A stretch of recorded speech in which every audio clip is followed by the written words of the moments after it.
Hello, my name is Jason Holt, missionary in Santiago, Chile. Santiago is a metropolitan city of about 6 million people, and we're working right here in the city. And God's blessed us with the opportunity of starting one church, and we're in the process of starting the second church.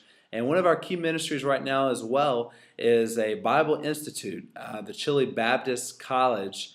And we started that this past year. We have about 12 students that are studying currently in the Bible College, and it's a great opportunity to train the Chileans in doctrine and the ministry. So they're in the morning, they're in classes learning about Old Testament survey, or maybe they're in personal evangelism or in doctrines class. And then in the evenings, they're out making visits and discipling, and on the weekends, doing kids ministries and teens ministries and the services and things on the weekends. So it's a great opportunity to get the academic training in the classroom and also get the practical training as they're working there in the ministry.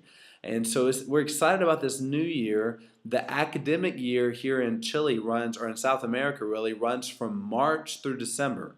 So summer break is January and February. If you remember, we're on the southern side of the hemisphere below the equator. And so we have our winter months in June, July, and August. We have our summer months in December, January, and February. So we're getting ready to start up school. Everybody's out of school right now, but they're starting back up in March. And so we want to start back up and be able to offer some of these young people the opportunity to study and to work in the ministry full time.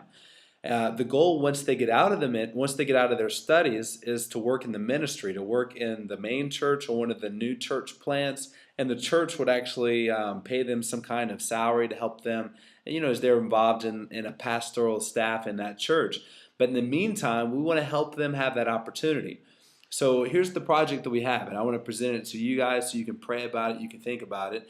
If 30 churches or 30 individuals or 30 youth groups would decide to support this ministry for $30 a month, we could finance the whole project and give these guys the opportunity, young preachers, give them the opportunity to study and to get experience in the ministry. So just think about it like this.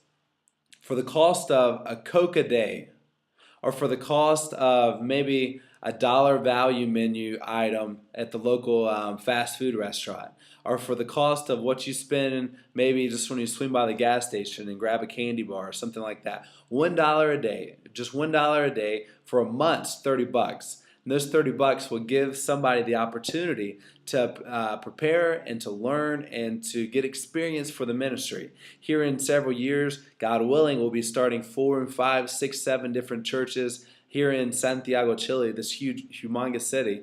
And the guys that will be leading those church plants are the ones that are studying right now in the Institute. And you can have a part. If the Lord leads you, you could have a part in this exciting work for just $1 a day. And so I want you to pray about it. What could you do for $1 investment a day? There's a lot of people that talk about investments and put your money in maybe some business or some stocks or something like that.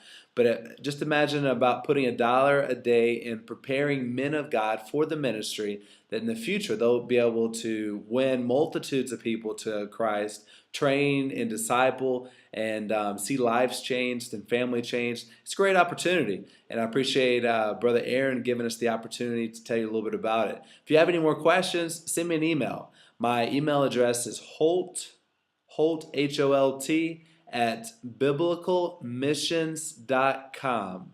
Biblicalmissions.com.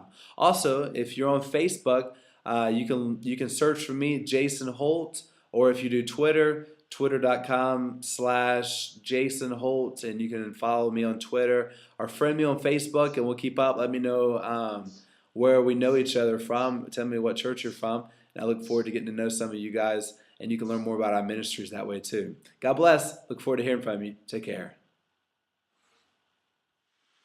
Oftentimes people ask about Chile. They want to know what it's like, what the differences are, how people live, how people dress, what people eat, things like that.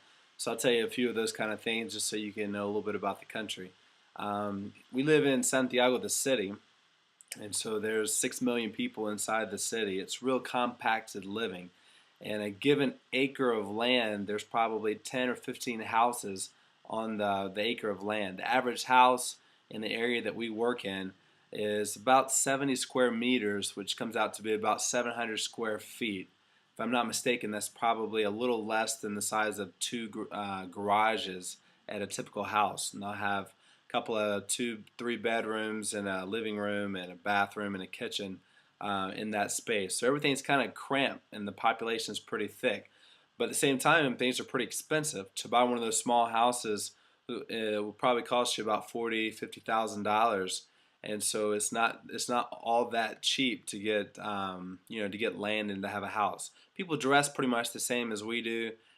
People look a little Latin, but not near as Latin as maybe your typical like you might think of Peruvians or other groups, Bolivians that might have more of the Indian characteristics. They're kind of somewhere in between the like an Indian look and an American or a European look. Also about food, they eat a lot of bread. They eat tons of bread in the morning, eat bread in the afternoon, eat bread in the evening. Really, their evening meal and their morning meal is basically bread with ham or cheese or maybe tomato or avocado or something like that. And then at lunch is their main plate. There's a few things that are kind of weird that they eat. Just a couple of days ago, one of the men in our church invited me to go with him to eat not horse, to eat cow hoof soup, which would have to be kind of unusual. I've never eaten that, but it sounds pretty weird. But they do eat a lot of the cow that we don't eat back in the States.